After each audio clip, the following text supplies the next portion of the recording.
பாண்டியனை ஆட்டோல இருந்து இறக்கி செந்தில் கூட்டிட்டு வராரு.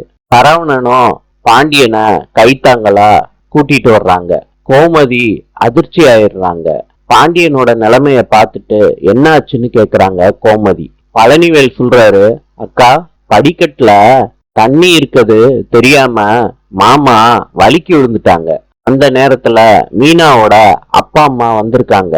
மீனா கேக்குறாங்க, அப்பா என்னப்பா எதுவும் சொல்லாம திடீர்னு வந்துட்டீங்க? மீனாவோட அம்மா சொல்றாங்க, மீனாவோட புருஷனுக்கு வேலை கிடைச்சதுனால குலதெய்வம் கோயிலுக்கு இந்த வருஷம் பொங்கல் வைக்கணும். பாண்டியன் சொல்றாரு. இத கேட்டுட்டு கோமதி கிட்ட, நீங்க எல்லாரும் போயிட்டு வந்துருங்க.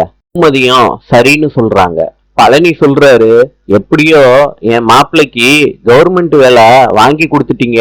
மீனாவோட அப்பா சொல்றாங்க, பணம் கொடுத்தது சம்மந்தி தானே. இதை கேட்டுட்டு சுகன்யா சொல்றாங்க, அரசாங்க வேலைக்கு மாமா எல்லாம் பணம் கொடுக்கல, மீனா தான் பணம் கொடுத்தாங்க. மீனாவோட அப்பா அதிர்ச்சி ஆயிடுறாங்க. இதை கேட்டுட்டு மீனா கிட்ட சொல்றாங்க, என்ன நல்லா ஏமாத்திட்டேல்ல, என்ன அசிங்கப்படுத்தினது போதுமான்னு சொல்லிட்டு கிளம்பி போயிடுறாங்க கோவத்தோட. மீனா சமாதானப்படுத்த முயற்சி பண்றாங்க. மீனாவோட அப்பா கேட்காம கிளம்பி போய்கிட்டே இருக்காங்க.